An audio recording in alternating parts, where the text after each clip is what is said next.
Sleigh bells ring. Are you listening? In the lane, snow is glistening. Beautiful sight. We're happy tonight. Walking in open to wonderland. A merry little Christmas.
I see it, y'all. Thank you. Not y'all telling me I'm late in the chat. Like, give me 5 minutes. Sometimes we have issues back here. Welcome, welcome, welcome, everybody. It is almost Christmas, and I thought it would be only right for us to get into some holiday stuff. And what's better holiday stuff than Best Man's Holiday? I mean, not too much, right? If you guys are just getting in here, if this is your first time here, do know that you need to come off up in here and hit the like button like you mean it. Comment like you mean it, not only on my platform, but the ladies backstage as well as we get into this movie. Y'all, it's almost Christmas. What y'all bought for Christmas? Did y'all shop for Christmas? Did y'all put a tree up? What are the plans? Put them in the chat. I'm nosy and I would love to know. Not gonna waste no time. Let me go ahead and bring the both of my girls out and see what they have going on. How are you guys feeling? I'm feeling good. Merry Christmas. Happy holidays, everybody. Yeah, Happy yeah, holidays, y'all. yeah. What y'all got planned for Christmas? I'm nosy with y'all too.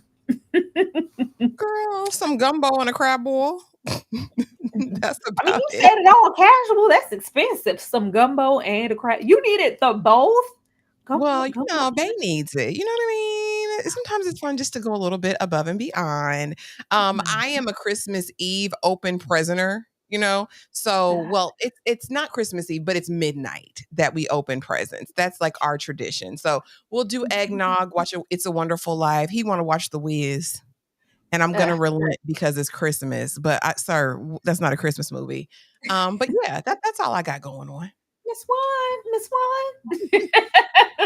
EJ, what about you? What are you doing for Christmas? I mean, honestly, I'm not really doing much of anything. Just going to be, preparing for the next. Well, I mean, we're gonna barbecue. I mean, we're in Texas, so it's always a reason to barbecue in Yeah. Texas. And nobody wants traditional food on Christmas for whatever reason. So that's what we're gonna do is barbecue and just hang out, and that's it. Like nothing major. Y'all already know how I post up for Christmas. I'm a Halloweener. If anything, I'm a Easter. Never been really too big on Christmas, but I do celebrate because I do have babies and they want to feel special and unwrap stuff. So we are going to most definitely do that. But if I already cook for Thanksgiving, don't ask me nothing about no Christmas. Okay, invite me somewhere. I don't want to do no cooking. But if Ashley was closer, I I already would. know her babies are gonna be like, "Mama, can you go and get a chicken and pluck the feathers and boil it and make us some?" something from scratch. You know her kids don't have Girl, special requests. stay with the damn special request. Like my name Florence. Like Lord, I'm trying to be on here with y'all and do videos. Well, let's go ahead and get started because we got some movie to talk about. We got the best man's holiday to talk about.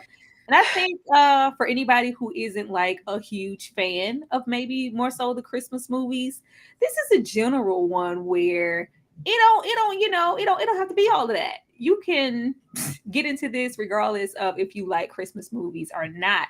But of course, if you are not new here, then you already know that it's not just the best man's holiday. It's the best man, then the best man's holiday, and then they closed us out, kept it real cute with the best man final chapters. Perfect for me. This is the perfect like film slash, miniseries. It's such a fulfilling situation. I watching this every time I watch any of the Best Man installments, it reminds me of us needing more of us on screen, all in abundance at the same time. Because I was trying to think of a franchise like other than this one, and maybe like a house party situation. We rarely get a double dose, triple dose, part one, part two, all black cast. It's pretty rare. So that makes this special. And not only for that reason, but they are all like really damn good. All of these installments are really good, and this is one of the casts for them to be like such a pretty big cast. Everybody has really, really good chemistry, regardless of the script and how good the writing is, how funny it is. Their chemistry is what sells. Everybody fine. That's always good, but the chemistry is what sells it for me. But EJ, I'm going to come to you first. How do you feel about the Best Man films show overall? And out of all three, which one of these are your favorite? Yeah, so I absolutely love The Best Man. I thought that they did it right. I mean, even after all the years had passed, after we got The Best Man was just great, right? And then a lot of times with movies, you're left wondering like what happened, what's going down. Like I always wondered about these characters. Like you really get tied into the characters from the very first Best Man. And then they follow it up later with The Best Man Holiday, and we get this extremely, and y'all know I'm very emotional, and we get this extremely emotional movie that just had me all over the place the entire time because it's just a lot going on. But then they come back and they follow it up with The Best Man final chapters, which I felt like was genius because now it feels like we followed them their entire lives. We get it, we understand that these are real life people, but these characters are real to me. You know what I mean? Like these characters feel real, feel like somebody that you would know, and you got to take a glimpse into their life all these years later to see where they were and what was happening. And I thought that that was amazing. And to be fair, I honestly, I love these all the same, but I will tell you that I was probably more emotionally invested in The Best Man Holiday because I do love Christmas. But this one right here was I felt like this one right here made you feel all the feels. And so I feel more connected to that one. But The Best Man, the final chapters definitely did a great job at wrapping it all up. Mine is gonna always be The Best Man. Like I love all of these, but The Best Man is just so good. And it's just your first introduction to the characters. And what I love overall is how Malcolm, I think it's Malcolm D. Lee, how he is able to write and kind of pay homage to the previous film and do callbacks, and it's never shoehorned or forced in. It's just really subtle in all these nuances to make you remember why you fell in love with these characters in the first place. All of these characters remain consistent for umpteen years, which is really, really good writing. But yeah, other than this, and I think we had to. I seen Dane put the Bad Boys in there, but yeah, we don't have a lot of installments. That's what makes it special for me. Ashley, what about you? Overall thoughts, and which one of these are your favorite? I'm probably going to come across as the Grinch right now because I sat up and I rewatched The Best Man, The Best Man Holiday. And if you guys don't know, I'm fairly new, right? Like I think I watched The Best Man the first time last year. I had watched The Best Man Holiday. First of all, for Christmas, I don't want to cry for sad reasons on Christmas, okay? I don't want to be placed in that mental conundrum. I hate it. Like, let's be honest, all of these characters are problematic in my mind. As I'm watching it today, I am just aggravated with each and every single character. However, the director knows how to tell a story. He knows how to build a character. And for that reason, I'm probably going to go The Best Man as being my favorite, just because I feel like it was such a strong introduction and all of these characters were vastly different. I like that he creates Black characters that are not monolithic, right? Shelby is not going to be Mia. Mia's not Jordan. Like, I love how they're so diverse, and the same with the men. But if I can be honest, these characters are problematic as hell. Harper don't need to be nobody's friend. That would not be anybody's dying wish. No, my husband needs you. No, he don't. He needs to go the hell away from Harper. Harper has and always will be one of the most selfish, stupid individuals I've ever seen. But yeah, and if we're gonna go, and I did like the Best Man final chapters. I thought it was cute, but yeah, the original Best Man for me. Yeah, these characters are a choice. Everybody here is a freaking choice. But before we dive into maybe running it back for the Best Man holiday, because I'm not under the impression that you guys just recently watched this movie or just because it's holiday, so we will have a little run through of the movie as a whole. But before we do that, Ashley, I'm gonna come to you because you had the smoke for the characters. If you had to choose one of these men to be your husband, and you don't get to opt out, who are you choosing between the four to be your husband? Murch. That's a good man, Savannah. Murch. That's a good. I don't have time for your redemption. I don't have time for the ebony thumper hump or whatever to be spreading it low and laying it wide. I don't have time for Harper to be lying to me, and I don't have time for Terrence to just be a pimp or a menace to society, whatever he's claiming to be. So it's going to be Murch for me. He going to hold me down, even if I was a woman of ill repute, a woman of the night. He's going to have my back. He's going to love me down boots anyway. Murch. That's a good man. Chat, y'all let me know down there in the bottom which one of the ladies that you would pick to be your wife, or which one of these men here that you would pick to be your husband if you had no choice. EJ, what about you? Who are you picking to wed with? Girl, it's Lance all day long. That is not even a question or a thought for me. First and foremost, Lance was devoted to his wife. You know, like Lance was 100% devoted. He was a devoted father. He was a good friend as well. You know, I like Lance, the overall character. This was probably the first time we got introduced from Ricky to Lance. You know what I'm saying? And I'm sorry, but this is nostalgia for me. And every time I look at him, I always just all I can think about is like this was the introduction to what would become the heartthrob of the shit of life, forget century of life. So I'm going with Lance all day, every day. Maybe it's because it's Morris. Maybe it's because I just love Lance. I don't know. I can't tell you. They're one and the same to me right now, but all day. I don't know, because you know Murch is Murch. The ideal husband on paper, and you know in real life would be Murch, but it's not like a little steam. I'm gonna go over there with Lance. No. I'm gonna go. As toxic as Lance is, it is something really comforting about. Though they are biased, though it's all types of hypocrisy, those traditional old school values, like I'm trying to be barefoot and pregnant. I don't care. Stay in the house. Yeah, okay, baby, I'll be in there. I'll be in there. I'll be here after you finish with your game. So put some Bengay on your shoulders, because not after we get through the Hunger Games of hoeing. Literally, I'm not going through that level of struggle to get to the white picket. No, Murch gonna hold me down. College. No.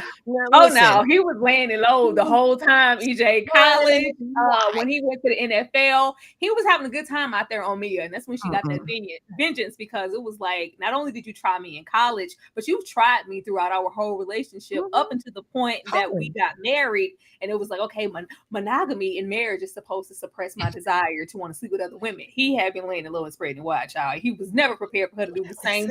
Very quiet, Flintstone caveman type of mentality, but I'm pulling up on Lance. I'm sorry. Yeah, but yeah, for me, Murch, I don't want to struggle with it. Murch is gonna provide. He's gonna work that job. He's gonna do everything, and he's gonna come right home. You know what I'm saying? I ain't gotta worry about Murch. He is, but there was a soft, like really like demure sensitivity to Murch that I can really appreciate, but You know I Tyler was tried to trying get her back to blown out. He is not pulling no hair. He is not choking you a little bit. He is not doing none of that. Let's just keep it real. But I most Merch, definitely, but no, love it's Merch, but something. no. It's something unattractive in those first, especially that first installment. How Shelby was able to wrap Merch around her finger. Like I need a little foot down, a little put that foot down type of energy.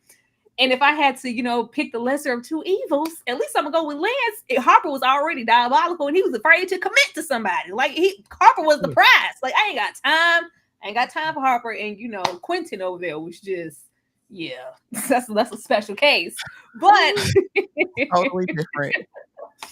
let me go ahead and take this down so we can get into the best man holiday in under 7 minutes. So we can, reminisce about what happened and talk over it as we go along. Let's go down memory lane because I didn't remember everything that happened. This one Still is messy. determined to come out first. Everything looks okay though, right, Doc? Mm-hmm. But we need to schedule a C-section. You're not saying bed rest, right? Look, if that's what it takes. Lance Sullivan, your friend Lance Sullivan. I know. Ka-ching! You get him to commit to you being the author of his bio, you're gonna get an advance like that. Well, you better hurry up because your fans are waiting. It's been like, what, 3 years now? Brian's my boyfriend. Oh! Yeah. I'll talk to you later. Bye. Like the ski in Vermont. Well, I hate you so much. I Get like out of my dating office. chocolate girls. they make me sick. I'm sorry. Yeah, What? So much chemistry. Hands up! No, don't. Oh my God. And I You was hope to doing one day something be on strange his for some level. change, boy. You got a long way to go. Wanted it to be a surprise. Oh, well, Harper's good for that. Does Mia look thin to you? Yeah, he is. The woman that you slept with. The way Harper would have never been invited to my home. Prada? Oh, come on, Ash. Come on. It was a mistake. Harper was not a Mia good friend chose to him. him. What? I won't bite. Harper, Harper, this is the worst kind of something. Damn, nigga, you writing a book? That is gonna be a big baby. Yeah, again. He's an opportunist. Girl, look at this. I mean, The way that beautiful laugh baby. lasted forever. Forever. Can I use your phone? My cell? In my hand? Would you hand me that? I love that part. To everybody. You're doing a bio on Lance, aren't you? Yeah. What do you think? I think it's Their relationship disgusts me No, so yeah, much. that approach. Commitment phobe. No, I'm not a commitment phobe. I just don't do it as often as you do. Jordan, this is the longest relationship you've ever had. If it didn't matter to you then, why in the hell is it mattering to you now? Now I have $2 million to raise, and I have 2 little girls. Would you stop saying that, please? You married a stripper. But sometimes you act like you don't need me. I'm in love with a stripper. Is that a lot of work? I'm fine, Harper. The way they ate You cool? this white man for them final captains. Money-wise. No, I'm cool. It always happens. I gotta call the company because it's getting embarrassing. No, this is embarrassing, man. I'm your man. His baby and his book is brilliant. You read I his love book? Quinton so much. He's actually the best. I mean, as far as being a real person, of all of them. The real one.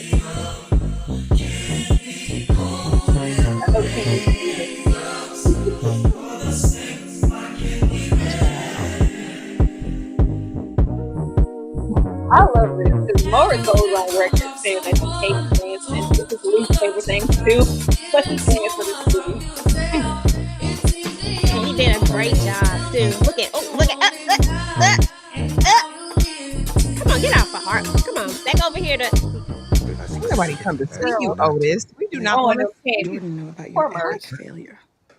Lance, what about? You mean about his bio? Harper, is He that over always lying. here? And why you fired me? Why would you keep that from me? Because he's a liar. It's been so beautiful and I didn't want to ruin it. I need you to be there for him. I just came to Something else dance you for y'all, can that's do. all. You can't give up. We're not giving up. It's God's turn. He'll see her through this. We're praying. Nikki, every day. dance breaks are fun. Are you serious? Wow. Keisha? Kelly, go get your stuff. Go upstairs.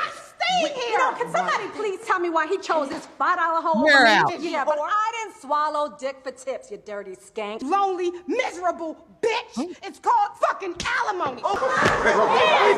You say good. Real good. Screaming monkey! You call us stupid? I spit a monkey all over your ass! Yeah, come on, girl, we're gonna be ladies.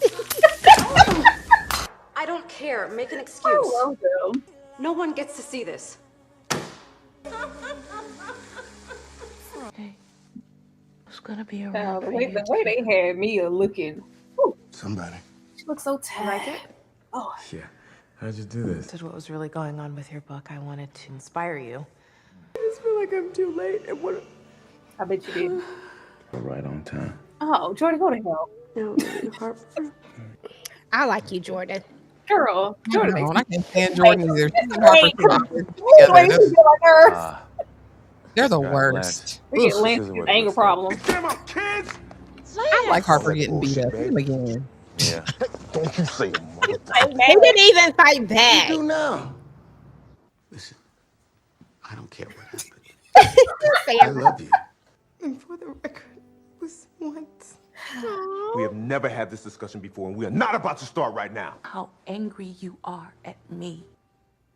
And I'm sorry that I chose him. And I can't rest knowing that you're Oh my still God, holding Nikki, on you to really this. didn't see this. You chose him. You probably ain't seen the You best need man. him. Need him. Worried about you. You chose him? Oh, let it go. You need him. Why would you need Harper? You need What? Quinton. Do you need some money? Do you need? Hell yeah, I need some money. Do you need Quinton some gonna money? hold you down. Quinton gonna tell you the truth. Love you. Quit the Quinton gonna be there. Greatest gift Harper gonna tell you any lies. of us have ever received Oh, because of the her. way Lance gonna cry in his best We man are movie. friends for life. Okay, and I love it. I love a good cry. The ugly cry. No more. No. I will console you, I Lance. was there for all my Boo-boo, kids. I got you. I hurt. Just do it. Let's go. Breach, baby, doc. Okay, get here as fast as humanly possible. You with me? You're gonna push, okay? Here it comes. And he know how to deliver a baby. Stop playing with me. Girl, he had enough of them. And who are the kids? Whose kids are those? Girl, Because I let's be don't know who biracial babies though. She's biracial. I don't know what who biracial kids those were between Nia and Lance. I was like, Lance. what? I mean, they could be down in the family line. That Child. cry was a choice, baby. Yeah, that choice. EBay, Was. every single time I watch Best Friend, I go, whose goddamn white baby is that? Whose children are those? They be trying it. I'm glad we're getting better with these things now. But yeah, these Rainbow Coalition of children, like they used to have, like on the Cosby Show, whose goddamn white baby is that? Stop it! Stop it! Let's get on to the slides because that's what we're not gonna do. I just be trying to see. I thought it was just me, Ash. No, it was glaring today. I was like, who are these children? I was trying to place them. Who's and it wasn't all of them. It was just the two youngest ones, I think. Yes. What? I thought it'd be only right for us to start with Harper and Robyn. We are dealing with the loss of a child already, a miscarriage. Not only that, but they are having trouble conceiving. Harper, money is tight because we have been paying for fertility situations and our book's not selling like that. And we're dealing with, distrust on all fronts.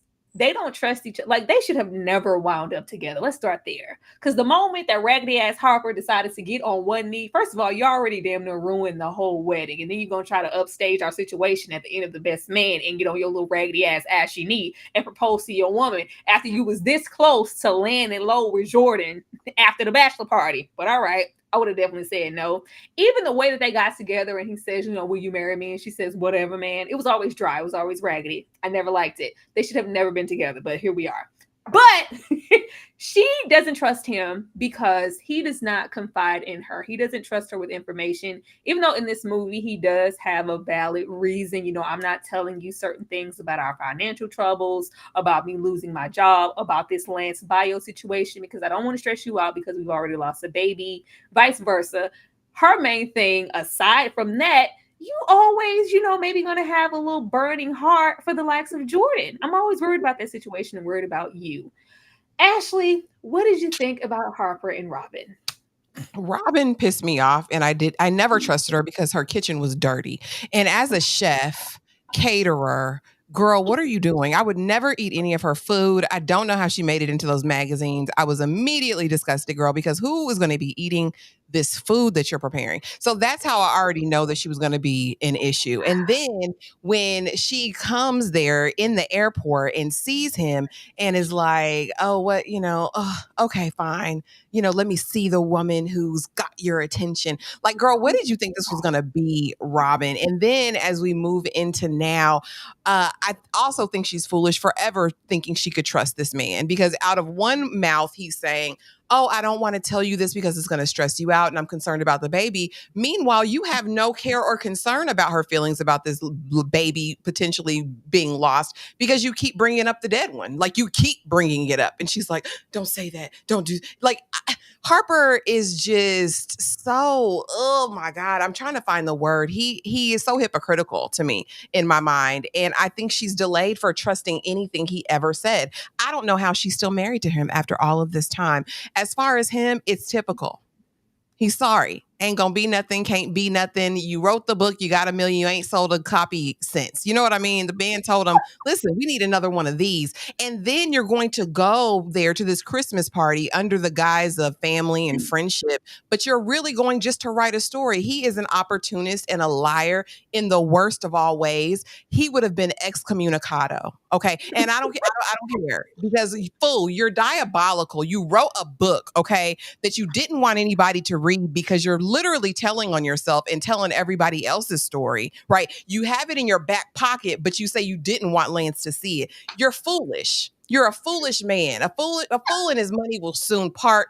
A fool and his friends, a fool and his wife should all part. And as far as him and Jordan, that's diabolical. They belong to each other. They are the worst of the worst.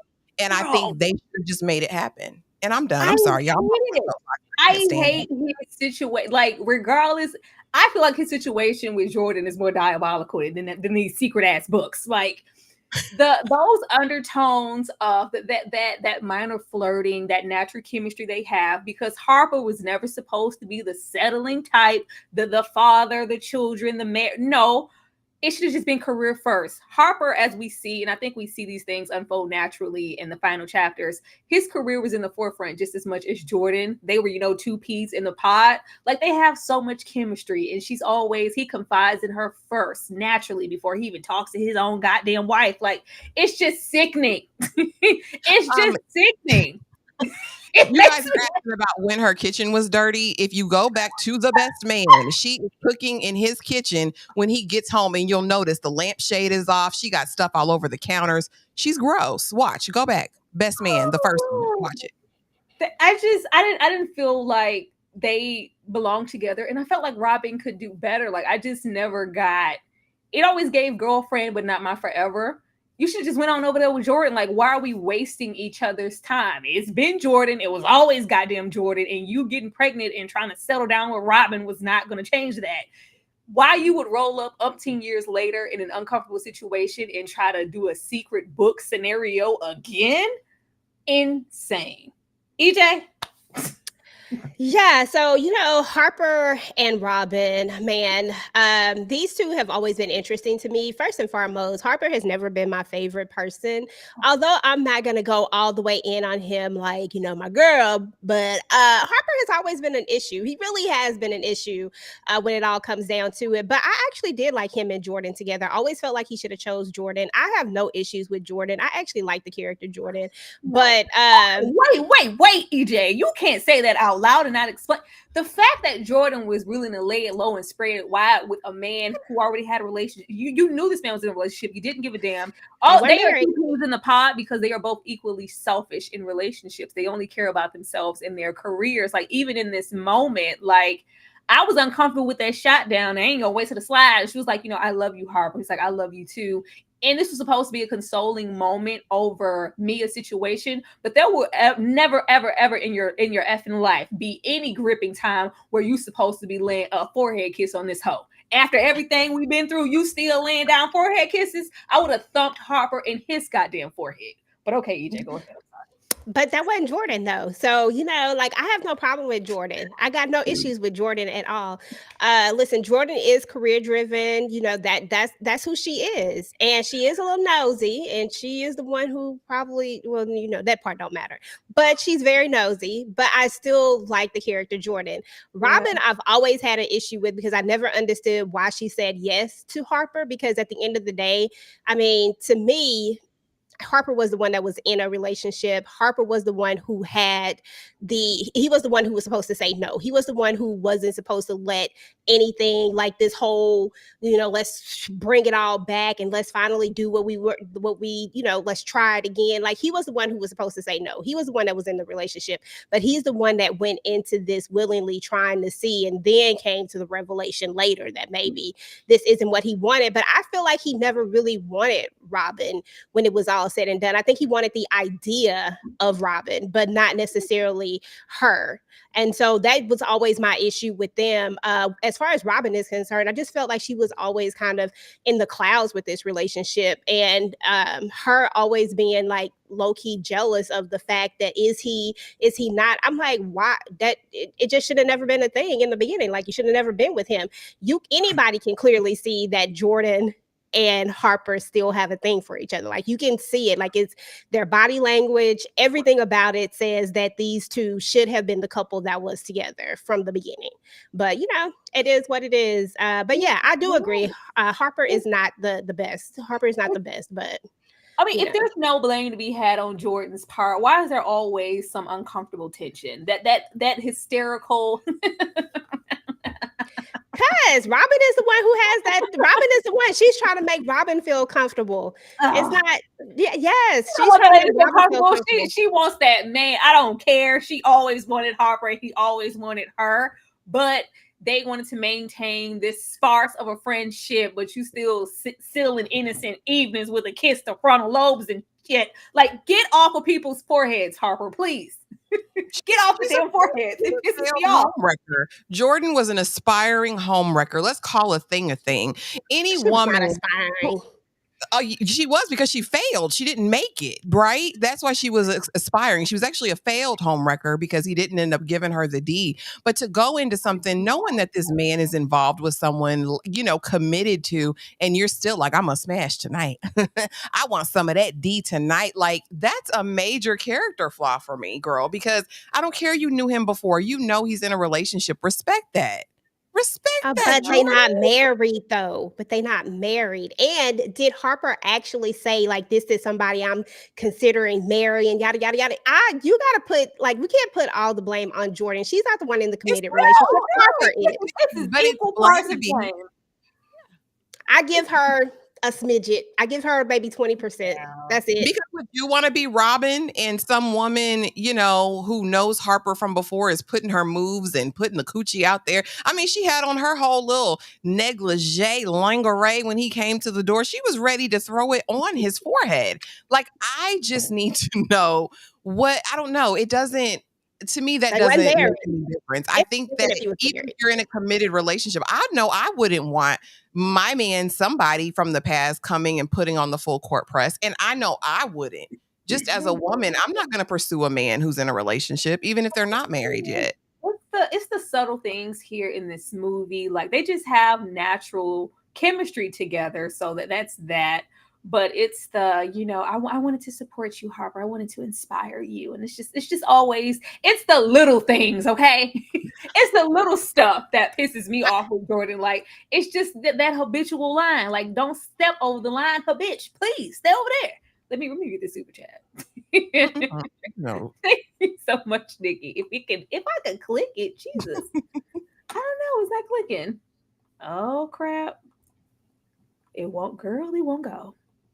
Can you see it, Rita? I can see it. Thank you so much, Nikki, for the $4.99. Said this movie sounds like a terrible example of marriage and friendships. Absolutely, it's equal parts. There are some really shining moments as far as marriage and friendship, and then some not so shining moments as far as marriage and friendship. But yeah, Harper, I just I just wish he had went on over there with. I didn't think Harper needed any children. Like just be work. There's that competitive spirit he has with Jordan. He's always comparing himself to everyone around him. I do like with this film we get into Harper's pride and that being ever present. Like I don't want nobody to know I'm having money. Like, do you need some money? Like, yeah, I need.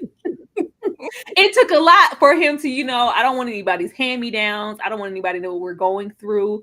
And that's just something really, really present, I think, in all of us. Like we don't want to allow that. And just Quinton, like, we're your friends. We love you. Like you can be transparent, be vulnerable. We're not here to judge you. We want to help you. And it just took a lot for him to let that down. In that regard, I love what they did with Harper's character.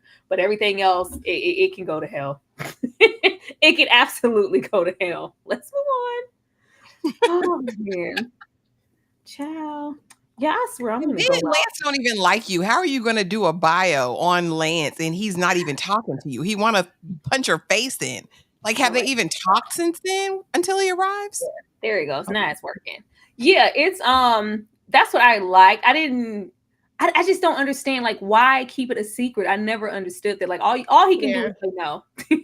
All he can do is say no. But in the way that it's presented in the film with the agent, like, you could get big money and you should write it. And it's an opportunity. Then it makes you look like an opportunist every time. Like, just ask, hey, Lance, I know it's been a minute, but I would like to write your bio. Who better to write it than me, your best friend for years? I know your career from front to back. All he can do is say no, but you want to go and write and be in secret and stuff. But it's one thing to be in secret. It's another to be in secret with Jordan. Like, you didn't confide in your wife about your situation. You told your wife before you got there, don't say nothing about no book. Don't say nothing about our money troubles. Don't say anything about anything. I don't want to talk about it, and I don't want our friends in our business. Cool, but you go and Jordan. So what do you think, Jordan? You think I should do it? How you think about it? I love it, Harper. It's so brilliant. Did you ask Lance? Like, why you ain't ask me? And that leaves a window for somebody to come back and tell me something as your wife, like, hey, oh my God, Jordan, the book is just brilliant. Oh, you read his book? I ain't read no damn book. It's always the issue with a book. Get out of my face, Harper. I'm just saying. Shout out to the 110 people in here. Make sure that you are hitting that like button. Make sure that you're commenting and super chatting on all fronts. We love to have you guys here. Now we have Lance and Mia, child. We got this fractured friendship. We are all just really picking at the bones from all of the things that happened in that first film. Mia, tipping on over to that D'Angelo and get that kiss to her frontal lobe for her payback for all his, cheating and laying it low and spreading wide. And he's all about God, family, and football. And we get into Mia's illness and eventually her goodbye. But Mia is on a mission to make amends and get everybody together before, she goes out, especially with Lance.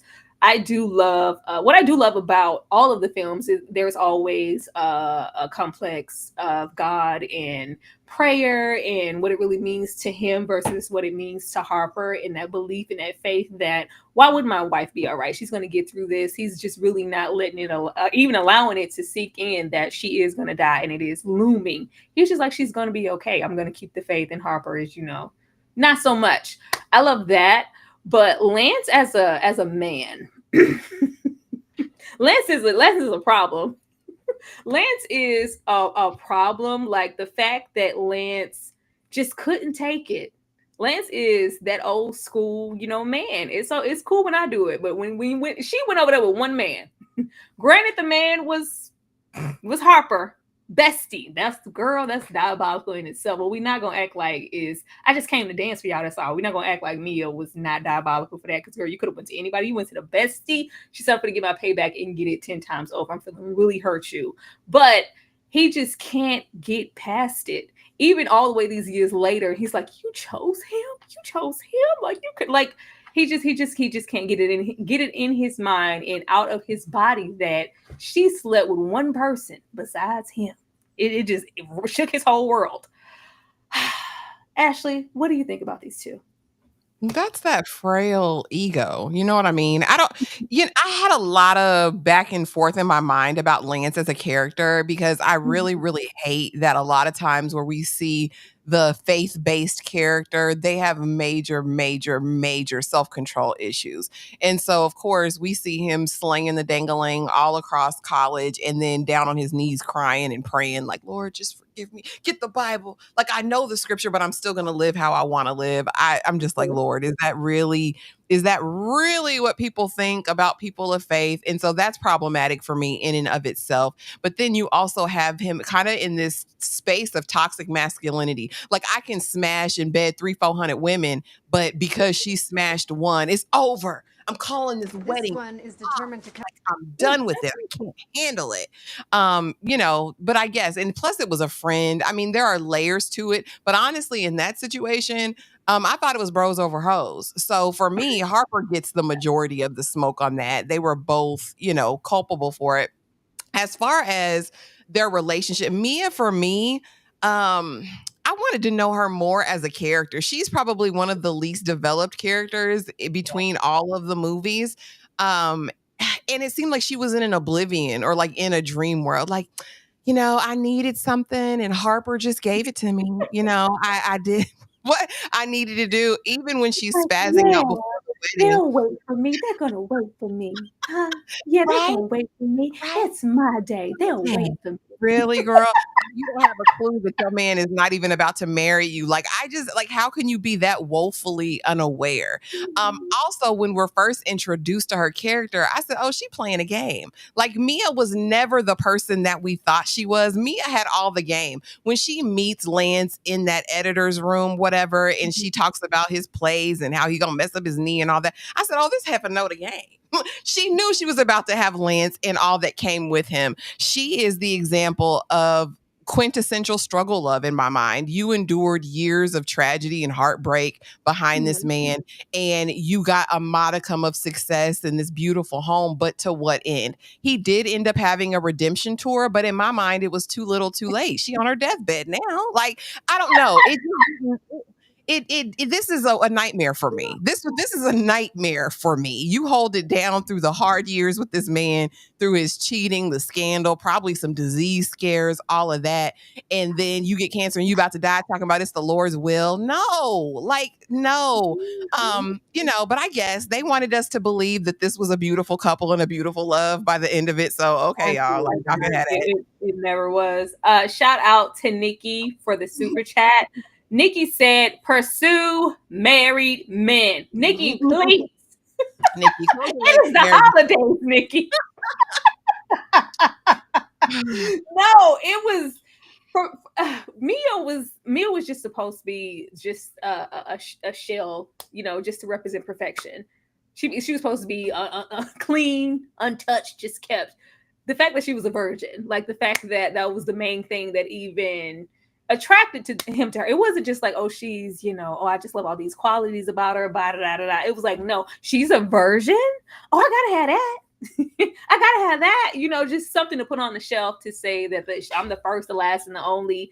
Getting back into that caveman sense when we're getting into the inner workings of Lance's mind. So the fact that she was, now she's dirty. She slept. Not only are you dirty, you slept with somebody else. Then you slept with my best friend. Like, And I did appreciate her owning up to her, getting some smoke. Like, blame me. Like, give me some of that stuff that you've been giving Harper. I was a willing participant. This is all equal blame on everybody's part. It was not just Harper. I was there too. I'm here for it. EJ, what did you think about Lance and Mia? Okay, so Lance and Mia. I enjoyed this couple. I like Lance and Mia. I like the character Mia. I like how Mia is supposed to be this perfect character, but we know that she's not perfect. We know that Mia is flawed. We know that she has her thing too. And although it's presented to us because in Lance's eyes, that's what he saw. Mia was the perfect wife. Like, she was the person that he was going to marry. He was the wife material. All these other people out here, it was just smash and dash, but Mia was the one that he was going to marry. And that's what he saw in her. He saw something that was perfect. So when he learned about the situation, she then wasn't so perfect anymore. She then was tainted to him. And it was, it is what it is. I mean, it's the age old thing. You can do it, but I can't do it. We get that. That's exactly what it was. But as far as just Mia itself and her character alone in this particular The Best Man holiday, I kind of like that we went here. At first, I used to always wonder why did we go this route? Why did we do this? Why did we go this way? Why did we make Mia have to, finally get to a point where where she has her children, she has this life, and then now we're gonna just take all of, it's just gone. Life, EJ. She ain't have a good life. I don't care what nobody said. Well, I mean, eventually she did. I mean, we're still talking about their college years. We're not saying that after they got married. There's no data to show that after they got married that he cheated on her, that he did anything, that he wasn't anything but a devoted husband. I ain't seen the data. If y'all see the data, y'all can let me know. I'm not saying anything about Lance and how he moved after they, it gives that he was faithful. It's just, I just feel like there was forever this discontent in their marriage, and probably for her because I wasn't the first, the last, and the only, and it was my best friend. Like that's nothing that you just gonna roll over. So I feel like it was always like an elephant in the room. But it could be, but I don't know. I feel like just in life general, there could be those things. And that could be in anyone's marriage. But if you're willing to work through those things, and if you choose to stay in that marriage and work through it, then that's what you choose, And we know that Lance never ever wanted to do anything to Mia. Like, he always wanted to give her what she wanted. He always wanted to make sure that she was taken care of. He always wanted to make her happy. And I feel like, to me, I felt like he was trying to kind of make up for all those things that he did to her in the past, which is probably another reason why he wanted to see her happy. And yeah, of course there was the elephant in the room. It was his best friend. I can get that. I can understand that. But I think that was one of those things where they just needed to work through that. But I don't know if he was ever going to do it because he didn't want to even talk about it. He didn't even want it to be he didn't want to have a conversation about it. And I loved when she came to him and she was like, look, blame me. Like, I did it too, and I chose him. And that was the main key to me. And that's when I knew that Mia, I was like, oh yeah, Mia, you definitely did that. And I wasn't mad at Mia. I felt like she was justified at some point. Was it wrong? Yeah, but I still felt vindication in it. And I was like, I ain't even mad at you for doing that. Did you possibly wreck a friendship? Yeah, but Harper could have said no. Harper could have walked away from it. Harper, he wasn't. But I wasn't mad at her for it. But as a couple overall, I do like them as a couple. And I would love to think that Lance changed his ways and that he was a devoted husband and father. And that it truly was God, faith, family. God, family. It was God, faith, family. But for my health, I don't want 20 years of deep-seated depression, cheating, and STD scares, and pregnancy, and prank phone calls, and 20 more years of happiness. Like, I just want to be happy, okay? They met in college, so I don't know if he had 20 years, but come on. In my heart of hearts, I really feel like he hated her. I do. I think that he didn't. No, because here's the thing. No, seriously, all of that anger and rage that he had towards Harper, that was to her too, but he just couldn't emote that way to Mia. Like, there may have been some love there, but I think he was truly angry to his core. I feel in my heart of hearts that he felt so deeply disrespected by her. Like, I really do. And I just don't, I think that she was frail. She was like a trophy that he had on a shelf, he had to cultivate and keep. But I really think that all of the smoke he had for Harper was some of her smoke too. Like, I really do. Really.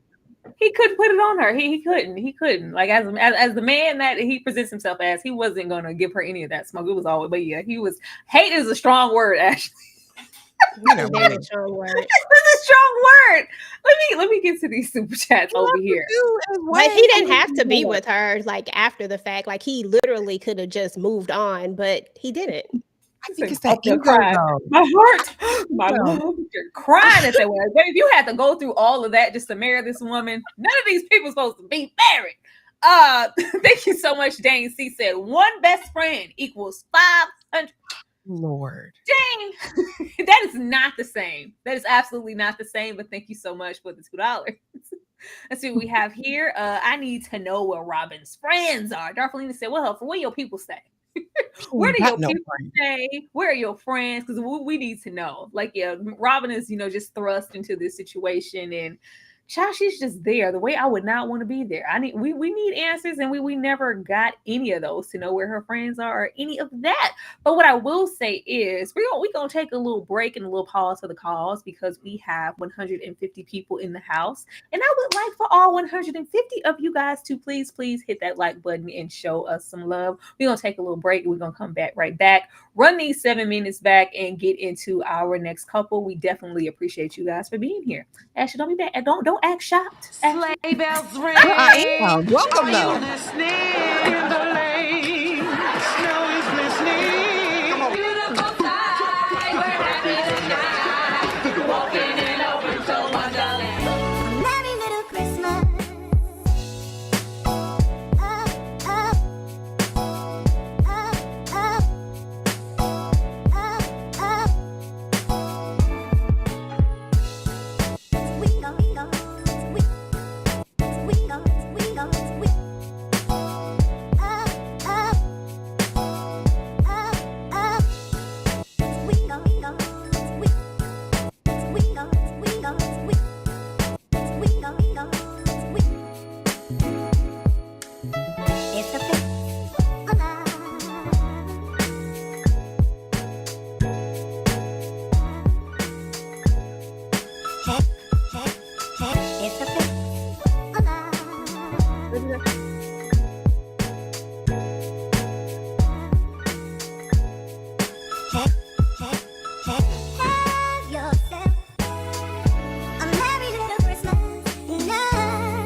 All right. Hopefully you guys have had more than enough time to hit that like button for us. Let's run a couple of these minutes again and go to our next couple. Rest, right? Look, if that's what it takes. Lance Sullivan, your Tyra, please read friend Lance Nikki's Sullivan. super chat. Ka-ching! Put her You on the get him to commit to you being the author of his bio, you're going to get an advance Nikki's super like chat. that. Yeah. Well, you better hurry up because your fans are waiting. It's been like, what, 3 years now? Brian's my boyfriend. I'm so sorry. Oh. Yeah. Didn't I put pursue all married men? She had one. She had another So one much. Is this about one here right? homeworkers. I'm sorry. Oh, What? no such thing as a home wrecker. Home wrecker. Oh my God. Oh, No, yeah, I nobody remember can that. wreck your home except for you. Now there are such thing as avid participators, Wanted absolutely, it to be. but there's no such thing as a home wrecker. Oh, well, Harper's good for that. Does Mia look thin to you? Really? The woman that you slept with looks skinny? You're looking well. Prada? Nada. And that lady dying, and you worried about how skinny she is. I'm telling you, all these people are weird. Robyn is a know that. Broadcast booth, coaching, business She venture. looks Damn, sickly. nigga, you writing a Listen, book? open your eyes, ma'am. Big baby.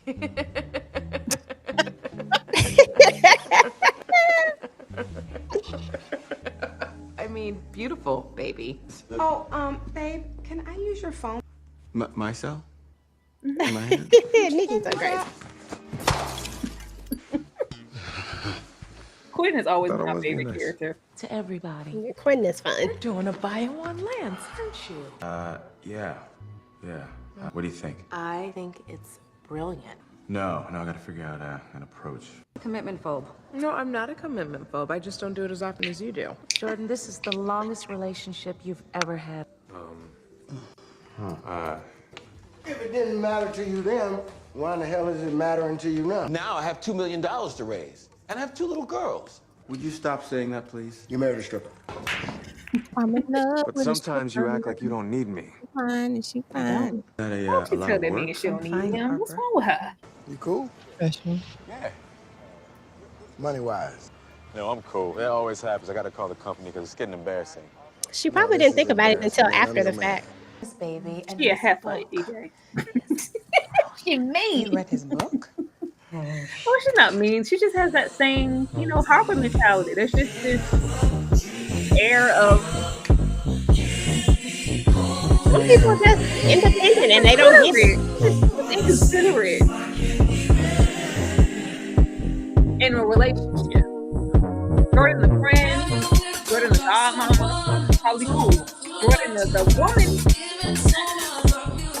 I mean, but Mia said this was her longest relationship, so she don't really have that much experience. I wonder why they decided to get rid of it for the best and final chapter. Asked you not to.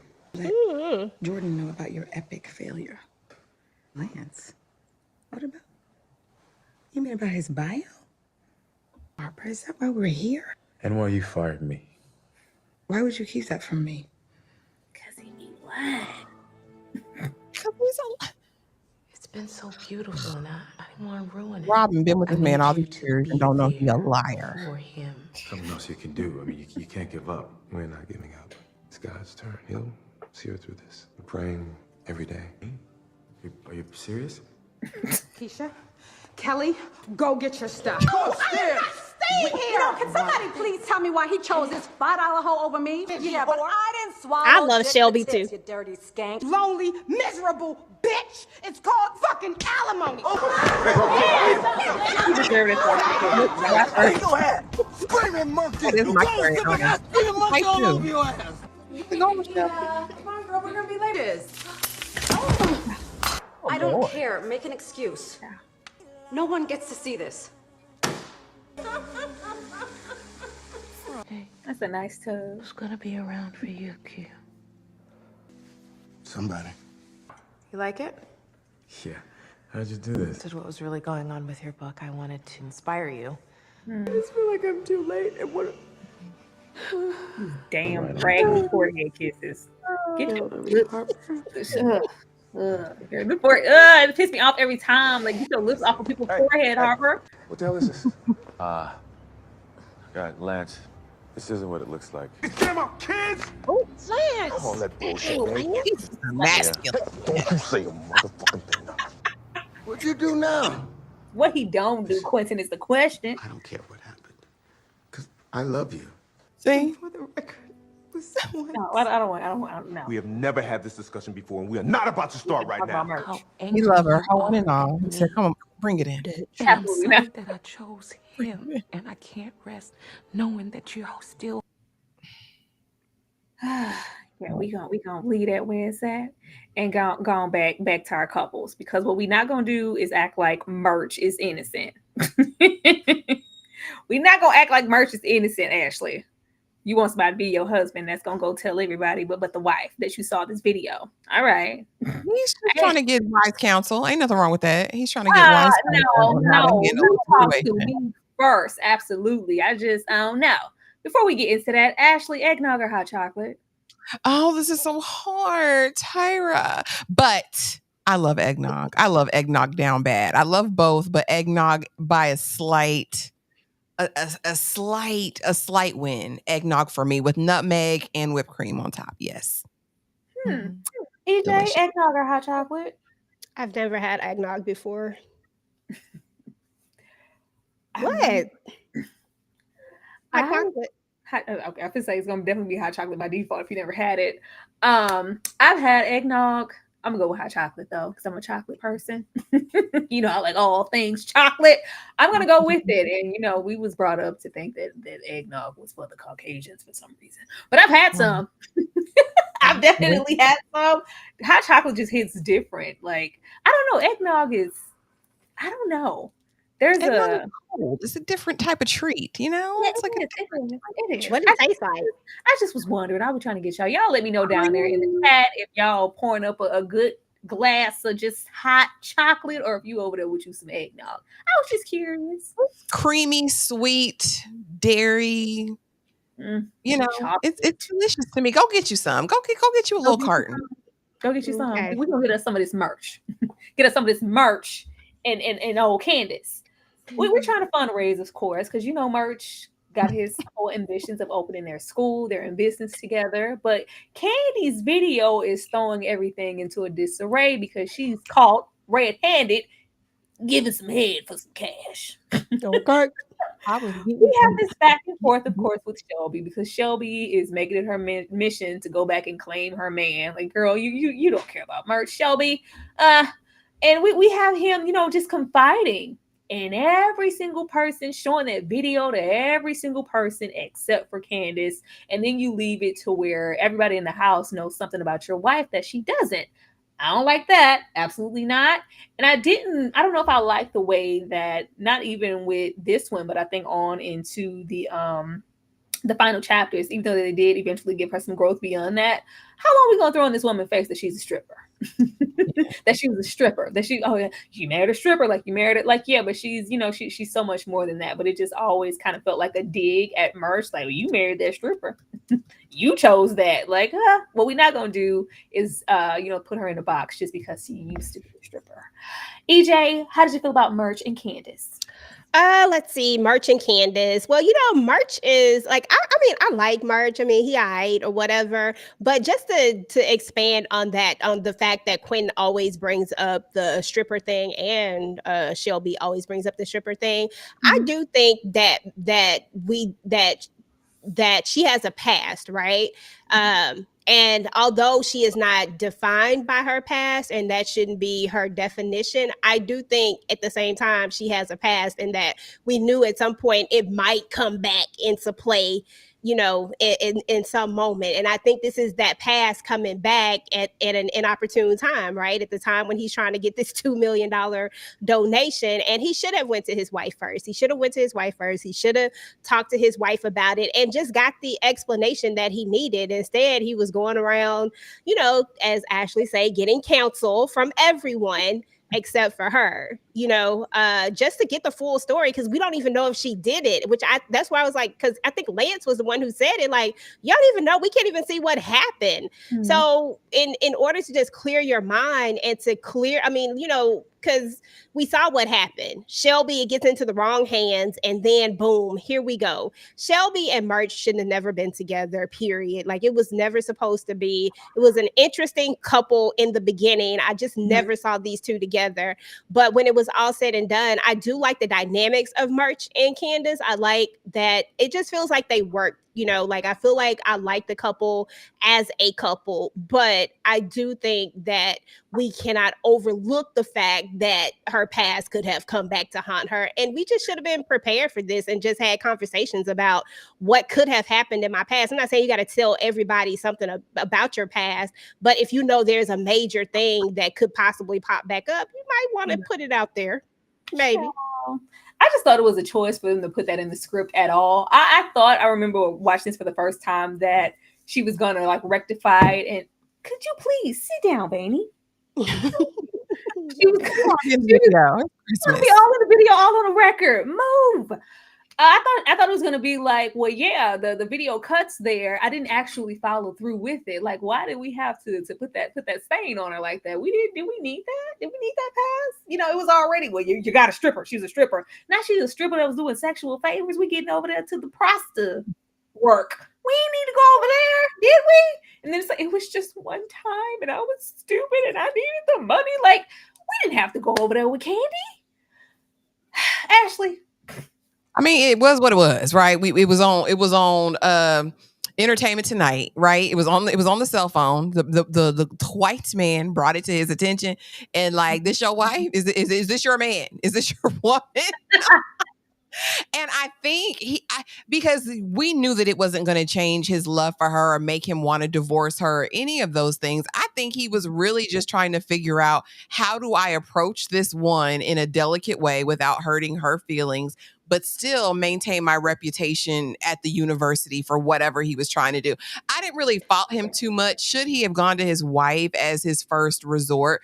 Absolutely. But Murch being Murch, not knowing what to say, when to say, or how to say it, I don't mind him going to the collective and trying to get a little bit of wise counsel. Yeah, I feel like this definitely was slut shaming, but I'm going to be honest. That man dropped his drawers. She put that money in her titties and she went to work when that door closed. I don't believe anything different. All right. She Candy girl, you are my world. That's just what she was doing. She was a woman of the night in those days. And that's okay. He married her, accepting all of that. They are 2 kids deep at this point. And I really felt like they had a genuine connection. The only reason I'm going to fault Murch, or the only thing I'm going to fault him for in The Best Man Holiday, was that he didn't put Shelby in her place. Shelby had too much free reign to get into his wife's space and face. And Shelby could fight. Murch knew that. Okay, because Candy girl, you know, she could fight a little bit, but Shelby was coming with right, what is it called? Right hooks. And I don't think that Candace thought that Shelby was going to give that fight back. You know what I mean? And then he just got knocked out, you know, out of the way. I said, Murch, you had to do better. That's why I'm not getting your attraction. We addressed this in those final chapters, him being more so of a pushover, him trying to find his place as a man, and them not thinking he's sweet. Like, I'm a man. Like, Murch is very, let me go, Darfelina, because the super chat is doing what it needs to do. Thank you, Darfelina. She said Murch and his bow tie collection can go to hell. Absolutely. Because throughout the whole entire franchise, Murch cannot keep a damn secret to save his life. He really can't. Trying to find his way, Tara. He gonna blurt it out to everybody. But when it came to your wife, you held that down though. You kept that to yourself. He's trying to find his way. He's trying to find his voice, Tyra. He has nothing but the purest of intentions at every moment. He is not diabolical. He really does have pure intentions, y'all. I can see his heart. You know what I mean? And we know that this marriage is going to work out. They love each other. She loves him. She's going to ride or die. Like I said, the only thing I feel like he should have done better was to shield Candace from Shelby's wretched mouth in them hands. That's what I think Murch could have done better. Candace supposed to hold herself down. Like what Murch gonna do? Talk to your wife. It better never be. I hope you're watching, honey. It better never be a cold day in hell where I'm standing in a room with several folks you call your friends and they know something about me and y'all gossiping about it that I don't about myself. Yeah, I wish you would. Good intentions, my ass. Them bow ties can go to hell, like Darfelina said. Let's go to the next case. Next couple, because no. That's because she want Murch to be her husband, y'all. Actually, when we made decisions about husband in the beginning, Ashley chose Murch. But we have a kind of a couple here. They end up as a couple. We have Quinton, even though it says Quincy there, and Shelby.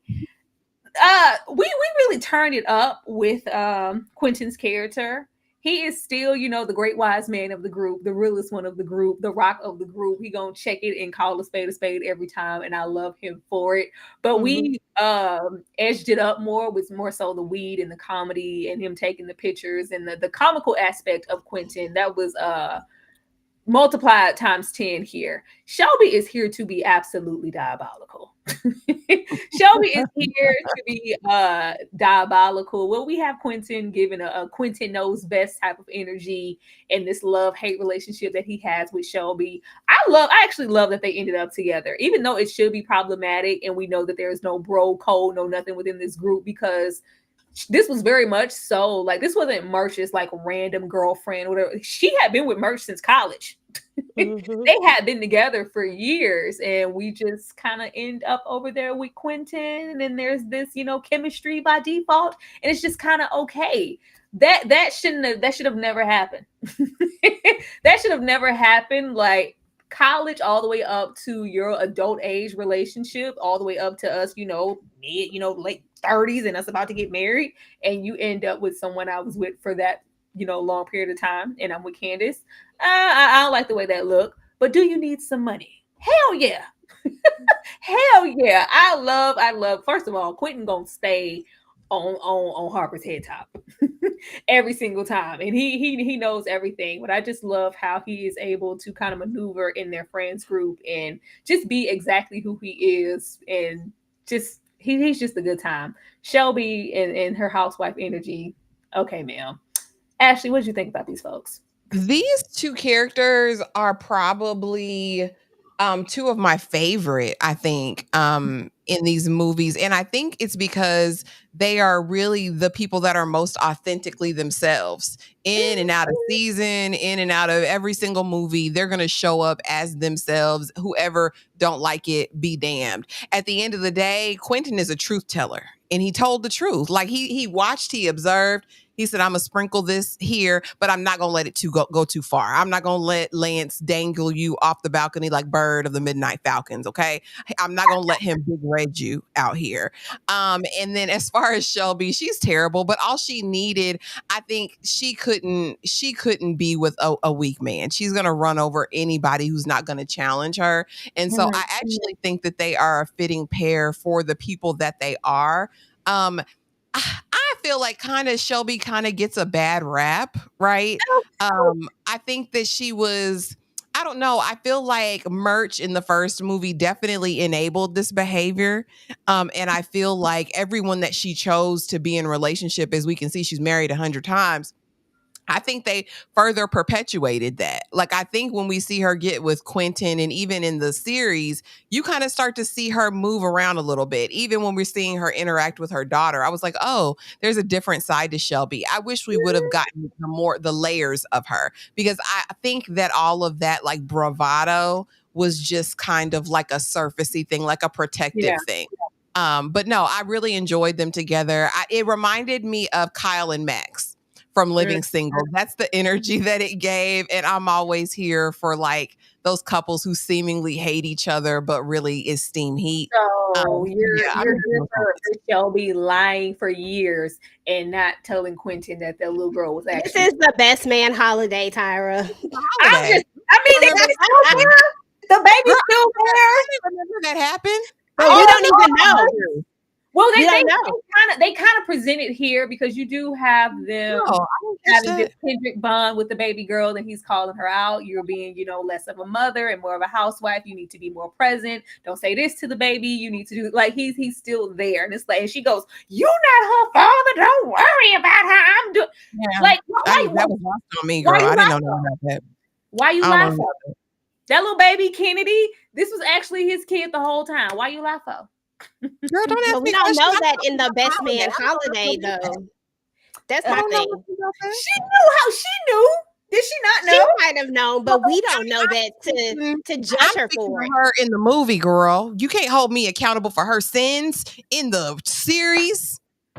Thank you. That's what I'm saying. I think the Best Man Holiday rolls over into the series, and she knew the banter that he has with that baby in this instant bond, and she's holding his hand and wiping his tears. And she's looking on, smiling like, "Oh, look at him with his baby. Look, he might have potential to be an actual daddy if I actually told him that this was his daughter. Look at Quinton. I see you." Like I think that's groundwork wrong for that, but I don't remember none of that. So I remember. Y'all remember in the chat.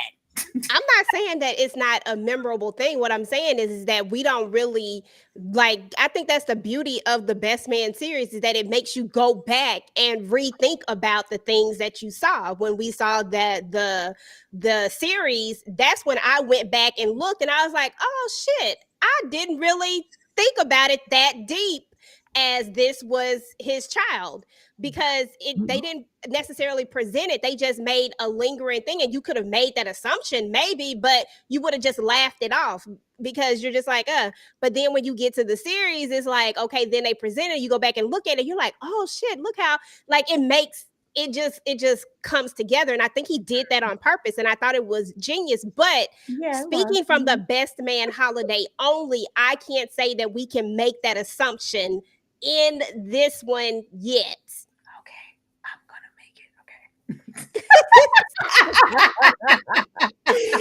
I'm gonna make it. Diabolical work. She knew, and she was holding on to it. Yeah, Shelby came a long way. But getting here, just a question for thought, a little food for thought. Ashley, is this relationship that he has with Jordan at any time appropriate?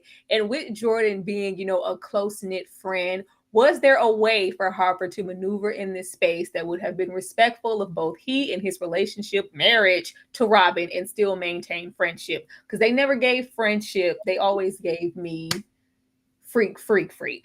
Ashley, So here's the thing, and I'm never on Harper's side, right? So very, very seldomly, because I really despise his character. However, what a person allows. And Robin is a dingbat in my mind, because you need to sever all ties and connections with this whore of Babylon. All right. You need to stop it, because I know what's there. I saw the chemistry of you guys in real life, because really, if we go back to Best Man and they are on the floor dancing, and I'm dancing with the old man and you're up on my man, like, girl, like, there's no way that a man that I'm with, if he had steam heat with this other person from his past, would he be allowed to continue on with that friendship or relationship? But if this is what Robin allows, if she's that secure in it, it's appropriate for them. In my world, absolutely not. Absolutely not. He crosses all kinds of boundaries. He was so flirtatious in this movie, even when he goes to her office and he's looking at the white man. And he's like, "Oh, you're going skiing in the Alps or going to Vermont." I was like, "Sir, that's not your business. Like, why are we here skinning and grinning? Why does she see all of your back teeth, sir?"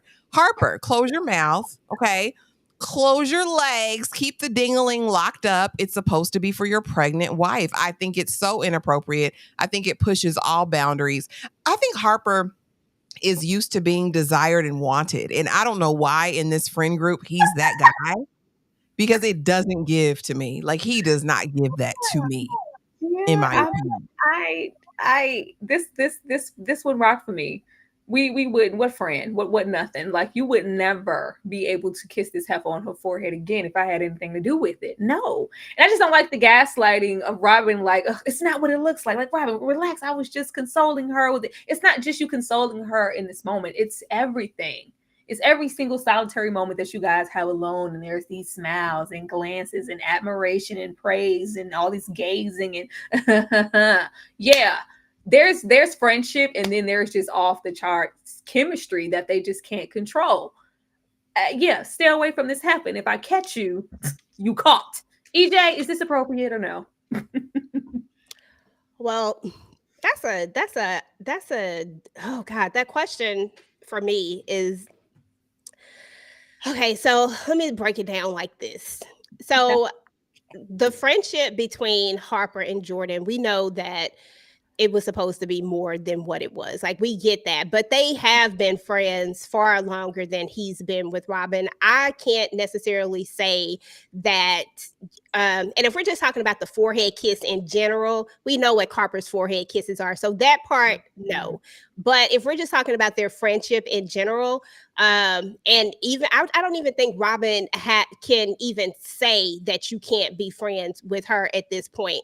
She willingly chose to go into this relationship knowing about this friendship. She saw it in person. We saw it in the Best Man. That was her time to walk away from it. That was her time to say, okay, I don't want to be a part of it.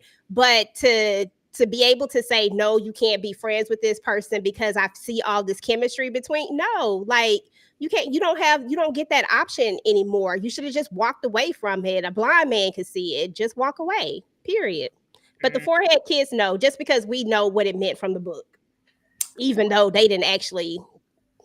I'm not Robin. So if I tell you stay away from the heifer, stay away from the heifer. I don't care how long you knew the heifer. I'm your wife. I'm your wife. I mean, she's his wife now. And if Harper was any kind of man in the first place, he wouldn't have these situations, because it's too tempting. Nia Long in a thong, you gonna be able to resist that? You won't be able to resist that. It's a recipe for disaster. If he was any kind of man, he'd know that. Nope.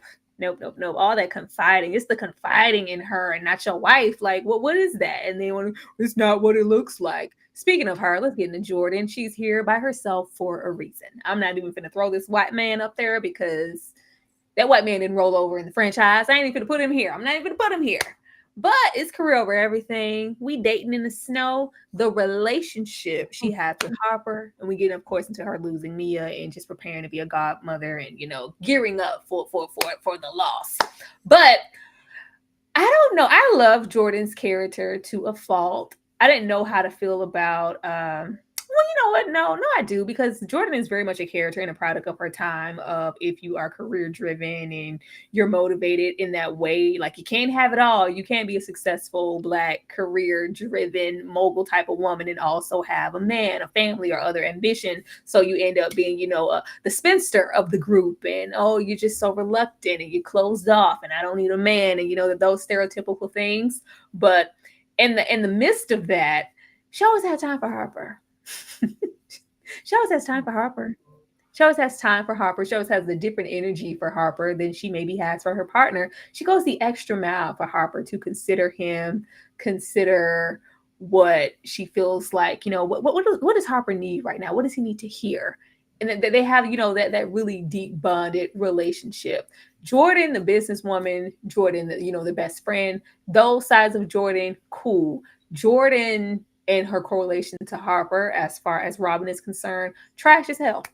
Trash as hell. Ashley? Yeah, I'm really confused about who other than Harper Jordan was a real friend to. Jordan just seems very self-centered, and I do hate that narrative because I think it's very redundant, and we just see it so much, and we see it across color lines, right? Any ambitious, aspiring woman is in and of herself is inherently selfish, right? She's going to be alone. The bottom line is the bottom line. But in this space, she makes time and energy for who she wants, and that's Harper. I felt like if that's truly your best friend, if that's your girl in a bag of pearls, there's no way you're just finding out about this, right? Like, are you present in her life? Like, these are the questions that I had, other than her being a bit of a harlot, as I said, a failed homewrecker. I don't see it for Jordan. I was honestly kind of saddened for her because I'm like, girl, not you pining away after this man, and then losing this friend who was probably a friend to you, but you weren't so much. You know what I mean? Now you're kind of going to be tasked with this idea of, I'm going to be responsible for all of these biracial children, right? She's going to have to deal with that. And what is the career going to look like? I mean, we see an evolution in the show, I believe, with her character, and we see that she's been a part of the kids' lives going forward. I don't know. I'm really torn because I want to like Jordan because I stand Nia Long, but this character did not do it for me. And the little swirl relationship, what was the point? What was the point of having his fine self, Eddie, on here, and we didn't really get to enjoy Eddie?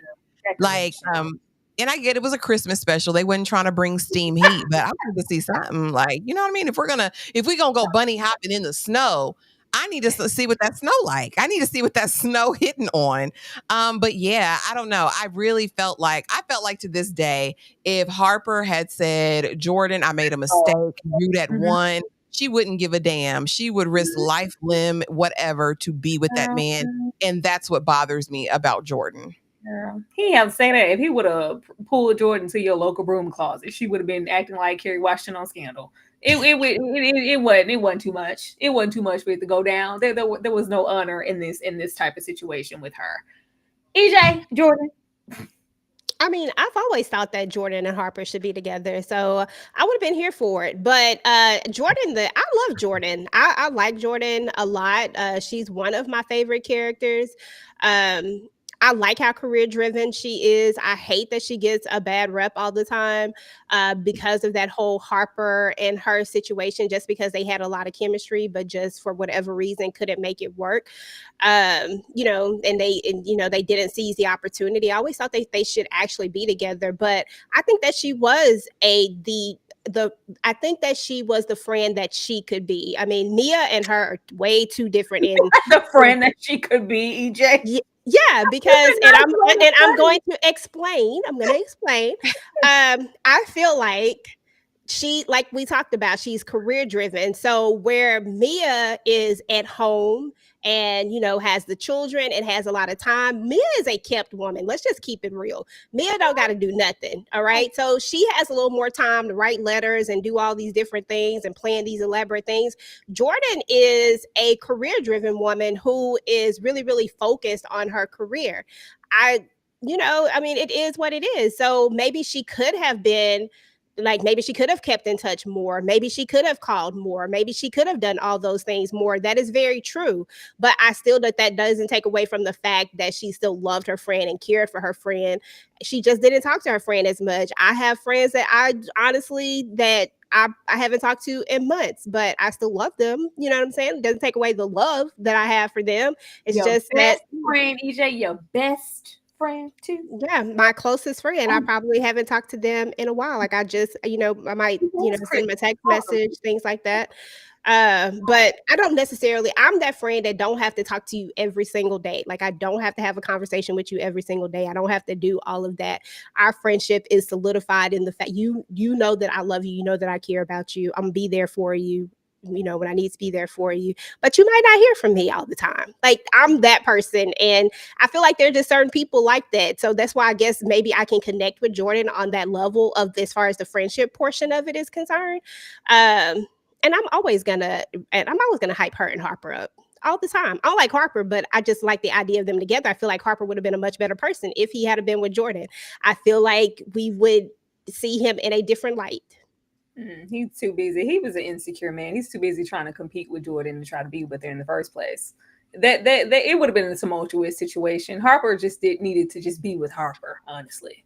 He just needed to be with Harper because if he was with Jordan, he would be comparing his career to hers.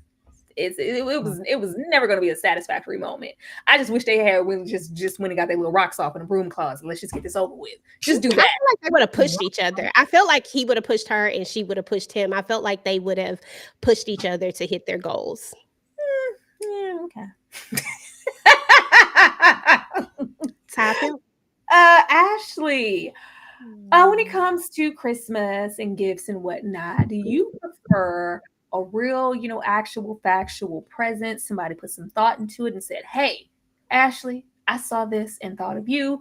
Or do you want money and gift cards and I can do with it as I may? Which one?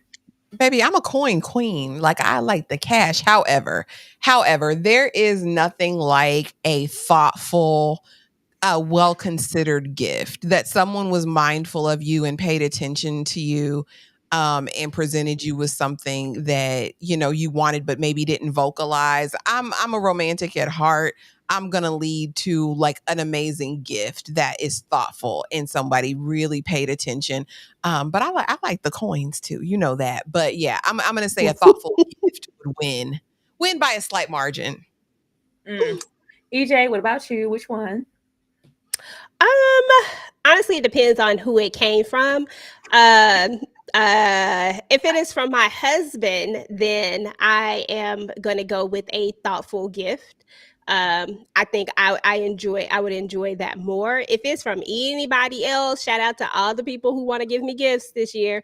If it's from anybody else, give me gift cards, give me money, give me stuff like that. And that's just where I'm at with that.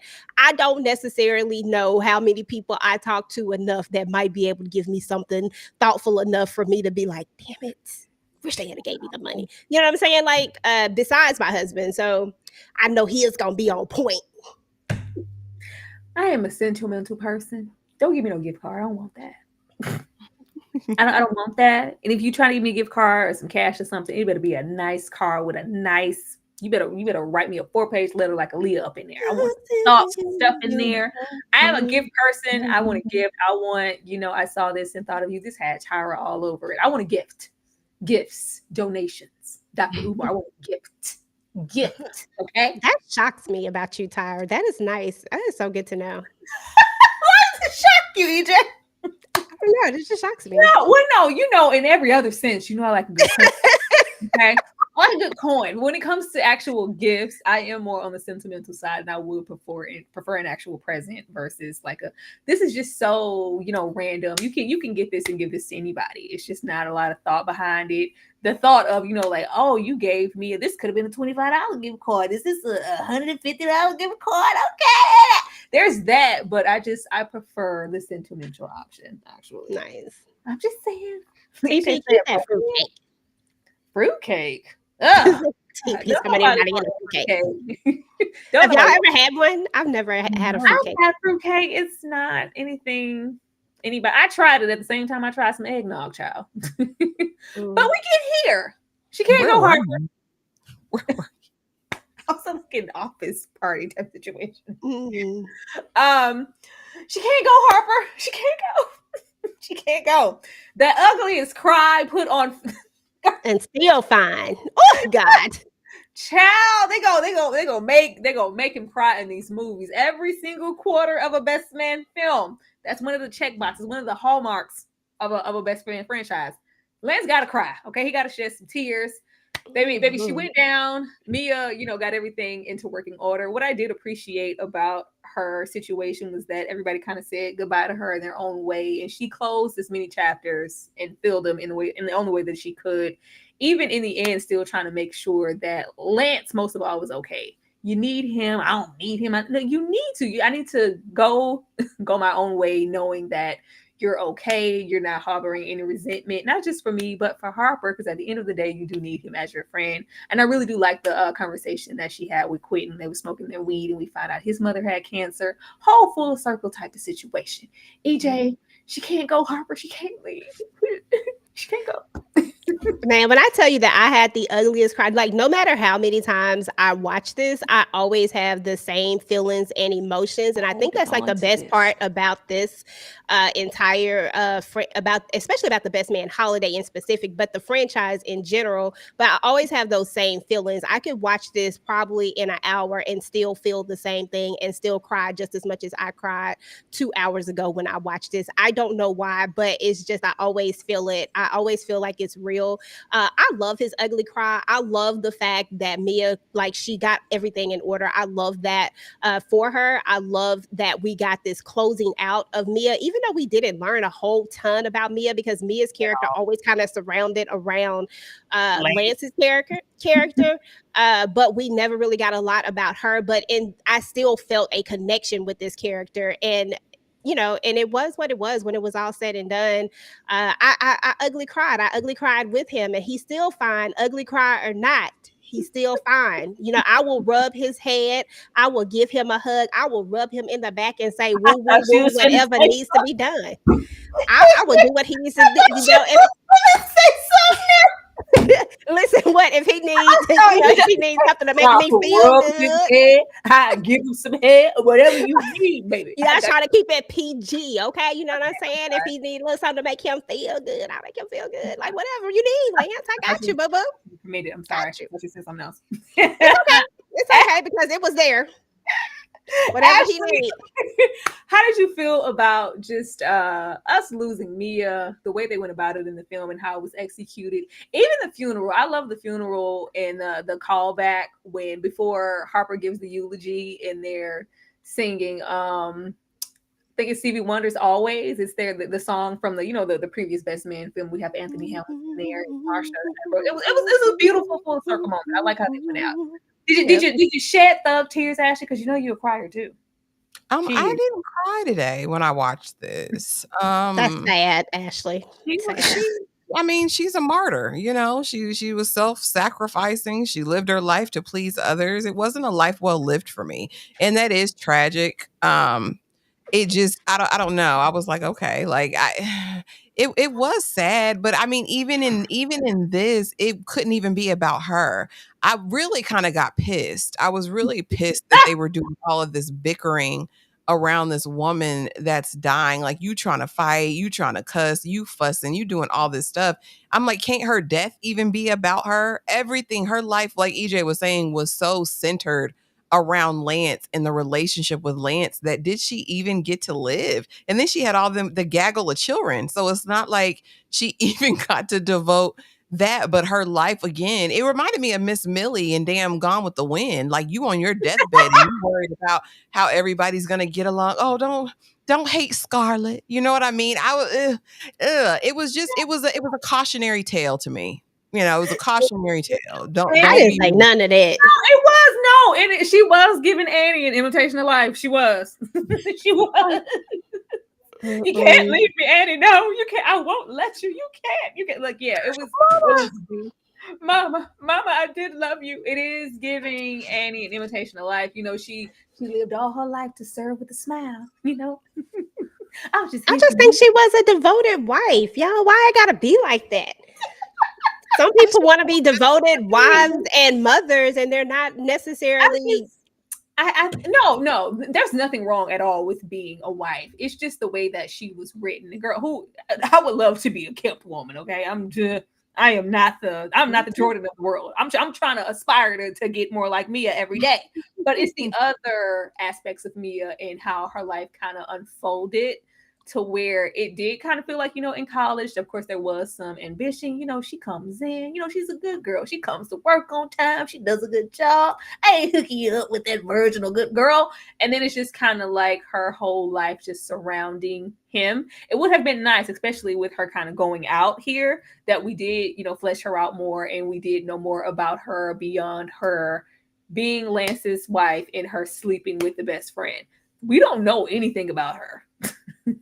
We don't know anything about her, but yeah, it doesn't seem like a happy wife, happy life situation if we spent, the earlier parts of the relationship only really being concerned with the fact of, I love this, aspiring NFL player and all this good stuff, but he cheats on me, does me bad, prays about it, and I take him back. And then once we get into, our middle ground, okay, we're getting into our 30s. He's about to, kind of lean a little bit back from the NFL a little bit. And, we about to, start a family, get married, have children. He's about to take us serious now. Stop cheating on me finally. And then we have this bomb drop of me sleeping with the best friend and getting my vengeance all those years ago. So that's hovering over the marriage already. Even though Lance is keeping it cool, he is still angry and still mad, but he just projects it only to Lance at this part. And then when we finally maybe get into a comfortable place where it's not all just about the football and that he is the devoted, the husband I always knew he could be, wanted, the God-fearing, good man, Savannah. Oh, I'm just going to die. No, goddamn. Goddamn. That's all I'm saying. That's all I'm saying. That's all I'm saying, y'all. She was very much a martyr. She was very much, let that lady live. Like let that. Can I live? Can she live, y'all? That's all I was saying. That's all I was saying. But we get it, and Harper, honors what he said. He is there for Lance in the end to pick him up, and we just kind of lean into the ending of the film. Now, I hadn't watched this in a moment. I didn't remember him delivering the baby. I did not remember him delivering the baby and what that was kind of supposed to mean for his relationship with Harper. It's kind of like I didn't like how they kind of made it an eye for an eye situation, even though this was supposed to be a beautiful situation. With us losing Mia, we get new life through baby Mia and just some happiness in this time of grief, and Lance just feeling like maybe everything is going to be okay, and it's just a big inspiration. But the way that they pursue the delivery and the breached, and I gotta put my hands in there, like you put your hands in my wife, I put mine in yours. I was like, I don't like that. Has Robyn not been through enough? Leave that lady alone. Leave her alone. And Robyn was blessed to have them hands up her cooch. Okay, go Robyn. Ashley, what did you think about the way that we kind of ended off this film and the light moment of us getting a new Mia in the midst of us losing our wife Mia? What they say in Game of Thrones, only death can pay for life. So, I mean, I guess, it was poetic or whatever, one life ended and a new one being brought into the world, into a broken home eventually, because we know Jordan and Harper ain't going to last. But I mean, the truth is the truth, but go Lance. What did you think? Did you think the way that they handled the pregnancy and the delivery, was it appropriate, or would you have wanted that to just be because I didn't want them to make that moment. We always find a way to circle back and make the moment about the guys and their broken friendship instead of it being about the woman. This woman is in the backseat about to deliver a breech baby. I've had a breech baby. It's not a good experience. It's just like, well, I can do it. And it's just there was room to make it about, yeah, you had my wife and now I get to have yours in a different way. But yeah, I'm all up in that thing. Like, let's not put that. The story is very male centered. I mean, that's what, that the best man, that's what it is. So I don't expect much. If I can be completely 1000% honest with you, I didn't give a damn about that baby, her giving birth to it. We could have went without it. I didn't need it, but hey, maybe that's the thing that they needed to cement this brotherhood. But girl, I don't care. I don't give a damn. I mean, I'm glad you had the baby and it was safe. It's a movie, y'all, but She said, I don't give a damn about that. EJ, were you here? Did you think it was a beautiful moment? How did you feel about the delivery? And how did you feel about our new baby Mia? Yeah, so first and foremost, Robin has never been important to me. Let me just keep that 100. It's always about Robin is only here because of Harper. You know what I'm saying? Like that's the only reason why she's kind of here.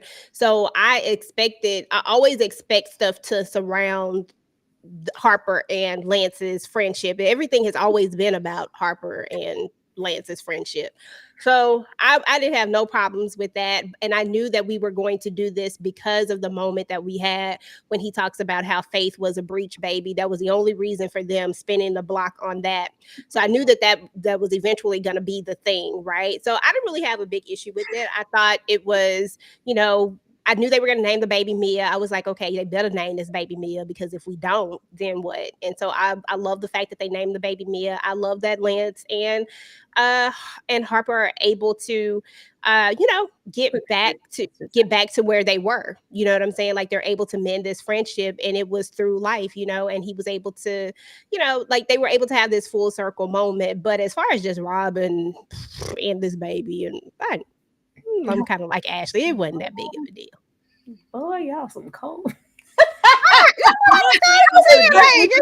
I'm messing with y'all. That is the film, y'all. That is The Best Man's Holiday. I'm gonna leave us off here. EJ, what do you want for Christmas? All I want for Christmas. Okay. What do I want for Christmas? I just want. Man, honestly, in my older years, all I want is health, happiness, and wealth. That's it. Nothing else really matters at this point besides like materialistic things. Because if I can have all of those things, I can get all the materials that I want. So that's it for me. Ashley, what do you want for Christmas? I do, but can I first answer Dane? Because Dane, you would never test my Game of Thrones lexicon. Let's not ever do that. If you go back to Game of Thrones, when Khal Drogo has his situation and Dany makes a deal with that damn witch, she says, I told you, only death can pay for life. Which is why Dany had them demon babies. So just FYI, never come from my Game of Thrones history. Okay. Don't entertain Dane. Do you know? What do I want for Christmas? I agree with EJ. I want health, good mental health, and wealth, baby. Let's keep it all on the LTHs at the end. You know what I'm saying? I want all of those things. And just good health and success for my friends and family. That's really all I want for Christmas. Good to know. So OG Mia had to die for them to mend their little raggedy friendship. Rude. I don't think that was the point. I don't think that's why they mended their friendship. Lord. But okay. Yeah, I'm good on the Christmas. I just like a peace of mind. That's it. At this point. That's right. That's good though. That's always a good thing. Do it every time. It don't have to be a big piece, just a slither. When you say, give me a cake. Just give me a little slither of cake. Give me a little slither. I want a hunk of cake. Girl, get the whole pie. Get the whole pie piece, okay? Take all the pieces. Oh, y'all are an absolute mess, but I love it here. We are also all the time, every single Saturday, doing our watch-alongs. Before I dive into what the watch-along will be for the up and coming Saturday, we are also looking for things to do retrospectives on. If you guys could drop down while I am running the ad for our watch along, and I mean drop down, not in the chat, y'all, because y'all know y'all be listening. Not in the chat. Not in the chat. Everybody drop down in the comments where you are and let us know if you would like for us to come back and do a retrospective, like per episode for the Best Man final chapters and kind of close this out. I do have a solo review, throwback review, child, when I was on the bed, y'all, for the Best Man, and now I did the Best Man's Holiday, and I wouldn't mind talking about the final chapters because I didn't at the time that it was on TV. So drop down in the comments down there, y'all, so we can see them and take notice of it if you want us to come back and do a little situation for the final chapters like we did here for the holiday. But speaking of our Saturday night watch alongs, this is what we will be watching, and this is AJ's who is AJ? This is EJ's choice. This is EJ's Choice, y'all, and we will be right back.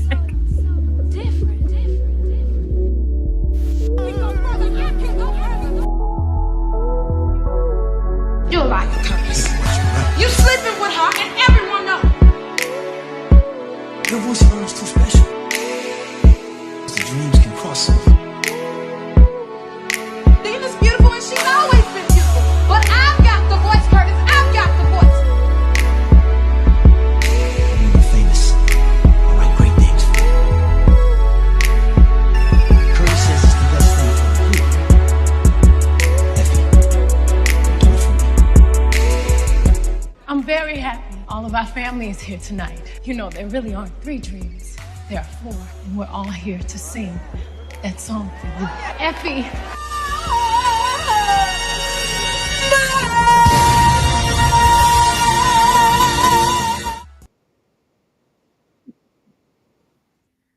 All right. We're your dream girls. Absolutely, Darfelina. Make sure y'all drop down and let us know if you guys want us to come back for the Best Man final chapters. And if you want to be a part of the Discord and the membership and all those things that we do over there, be sure to become a member of somebody's channel if you want to join us next Saturday getting into Dream Girls, which is just us singing, because that's what we're gonna be doing. But ladies, wrapping this up, is there anything that you guys want to promote individually, some things you have coming up before we get out of here? Y'all, tomorrow night we are dipping back into Anne Rice's Immortal Universe. We will be doing a watch along at 7:15 Eastern Standard Time of the Mayfair Witches, episodes 1 and 2. So, I mean, if you want to come over and see what it's hitting on, come over. We're trying to see something real quick.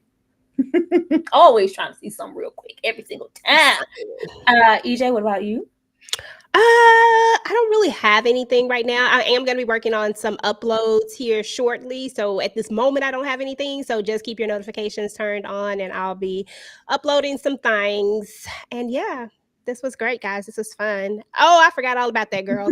Yeah, I do have Club Eden tonight, girl. I was about to go to bed. I ain't gonna lie to you. I do have Club Eden tonight, y'all, at 8:45. So here soon. Make sure to come and check that out. I'm gonna go rewatch this episode because you know I forgot about it. But yeah, if you're into All the Queen's Men, then definitely come hang out and let's talk about it. Yeah, Thank you, and Ashley. I with appreciate the, with TV having its ups and downs, there are so many things that have come out that we had a chance to talk about because maybe we didn't have channels or maybe we just missed the boat on. So drop down in the comments after we end this live and let us know if you want us to come back for the Best Man final chapters, and also let us know in the comments what you would want us to come back and do a retrospective on. We are considering bringing back the Insecure retrospective, but to what fanfare? Let us know in the comments if you are here for any of that. And if you didn't see our retrospective for Insecure season 1, go back and run those lives up. They are definitely available, but we would definitely see you guys tomorrow for Mayfair Witches. And be sure to join over there in the Club Eden and whatnot and have a good time with EJ tonight. Y'all have a good night and we will see you guys tomorrow. Sleigh bells ring. Are you listening in the lane?